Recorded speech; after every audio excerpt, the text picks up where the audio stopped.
اعوذ باللہ من الشیطان الرجیم بسم اللہ الرحمن الرحیم۔ محترم بھائیوں اور بہنوں، کیا عورت کو بھی احتلام ہوتا ہے؟ آج اسی سے متعلق معلومات آپ کے سامنے پیش کرنے جا رہا ہوں۔ محترم بھائیوں اور بہنوں، ابو معاویہ نے ہشام بن عروہ سے، انہوں نے اپنے والد سے، انہوں نے زینب بنت ابی سلمہ سے، اور انہوں نے اپنی والدہ حضرت ام سلمہ رضی اللہ عنہما سے روایت کی ہے کہ ام سلیم رضی اللہ عنہما نبی اکرم صلی اللہ علیہ وآلہ وسلم کی خدمت میں حاضر ہوئیں اور عرض کی، اے اللہ کے رسول، اللہ تعالی حق سے حیا محسوس نہیں کرتا تو کیا جب عورت کو احتلام ہو جائے تو اس پر غسل ہے؟ رسول اللہ صلی اللہ علیہ وآلہ وسلم نے فرمایا، ہاں، جب منی کا پانی دیکھے۔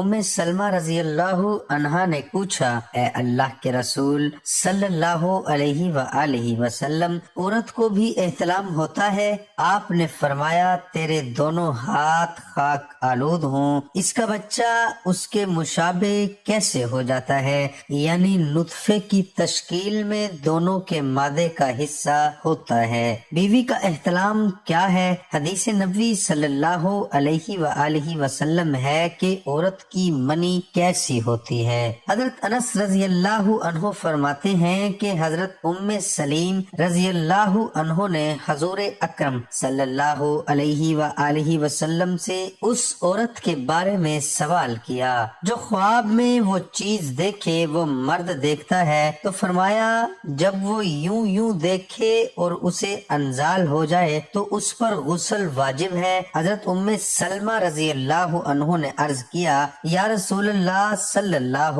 علیہ وآلہ وسلم، کیا ایسے بھی ہوتا ہے؟ فرمایا، ہاں، مرد کا پانی گاڑھا اور سفید ہوتا ہے اور عورت کا پانی پتلا اور زرد ہو جاتا ہے۔ جس کا پانی غالب آ جائے بچہ اسی کے مشابہ ہوتا ہے۔ محترم بھائیوں اور بہنوں، حضرت عائشہ رضی اللہ عنہما سے روایت کی کہ ایک عورت نے رسول اللہ صلی اللہ علیہ وآلہ وسلم سے عرض کی، کیا جب عورت کو احتلام ہو جائے اور وہ پانی دیکھے تو غسل کرے؟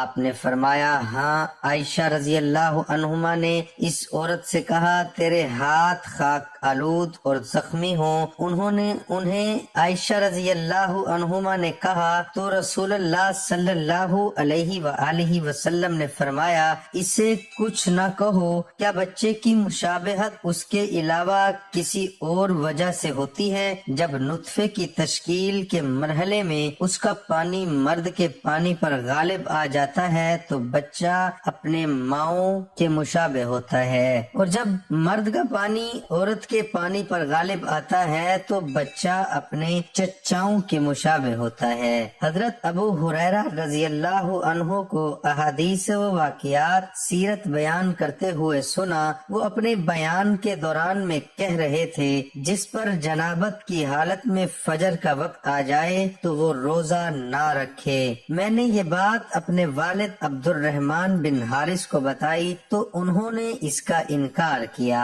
اس پر عبد الرحمن چل پڑے اور میں بھی ان کے ساتھ چل پڑا، یہاں تک کہ ہم حضرت عائشہ اور ام سلمہ رضی اللہ عنہما کی خدمت میں حاضر ہوئے۔ عبد الرحمن نے ان دونوں سے اس مسئلے کے بارے میں سوال کیا۔ کہا، جواب میں ان دونوں نے کہا، رسول اللہ صلی اللہ علیہ وآلہ وسلم احتلام کے خواب کے بغیر حالت جنابت میں صبح کرتے اور پھر آپ روزہ جاری رکھتے۔ پھر ہم چل پڑے یہاں تک کہ مروان کے پاس آ گئے۔ عبد الرحمن نے ان کے سامنے یہ بات بیان کی تو مروان نے کہا، میں تمہیں اس بات کی قسم دیتا ہوں کہ تم ضرور ابو ہریرہ رضی اللہ عنہ کے پاس جاؤ اور اس بات کی تردید کرو جو وہ کہتے ہیں۔ کہا تو ہم ابو ہریرہ کے پاس آئے اور حدیث کا راوی ابو بکر اس اثنا میں اپنے والد عبد الرحمن کے ساتھ موجود تھا۔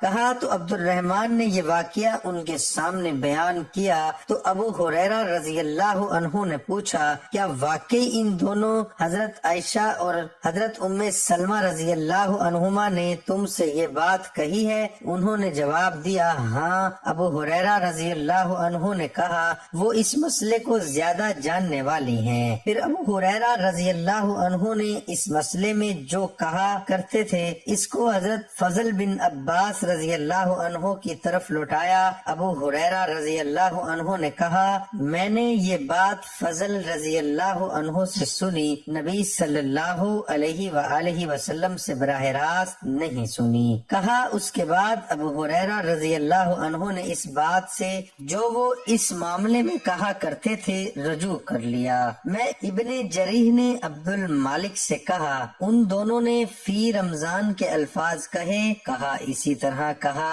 آپ احتلام کے بغیر حالت جنابت میں صبح کرتے پھر روزہ جاری رکھتے۔ ابو بکر بن عبد الرحمن نے حضرت عائشہ اور ام سلمہ رضی اللہ عنہما سے روایت کی، ان دونوں نے کہا رمضان میں رسول اللہ صلی اللہ علیہ وآلہ وسلم احتلام کے بغیر ہم بستری کی بنا پر حالت جنابت میں صبح کرتے پھر روزہ جاری رکھتے تھے۔ ایک حدیث نماز کے بارے میں آپ کے سامنے پیش کرنے جا رہا ہوں۔ محترم بھائیوں اور بہنوں، حضرت عبداللہ بن عمر رضی اللہ عنہما سے روایت ہے انہوں نے کہا جب مسلمان مدینے آئے تو وہ اکٹھے ہو جاتے اور نمازوں کے اوقات کا انتظار کرتے، کوئی اس کا اعلان نہیں کرتا تھا۔ ایک دن انہوں نے اس کے بارے میں گفتگو کی تو بعض نے کہا عیسائیوں کے گھنٹے کے مانند 1 گھنٹہ لے لو، اور بعض نے کہا یہودیوں کے کرنا جیسا کرنا۔ البتہ حضرت عمر رضی اللہ عنہ نے کہا تم ایک آدمی ہی کیوں نہیں بھیج دیتے جو نماز کا اعلان کرے؟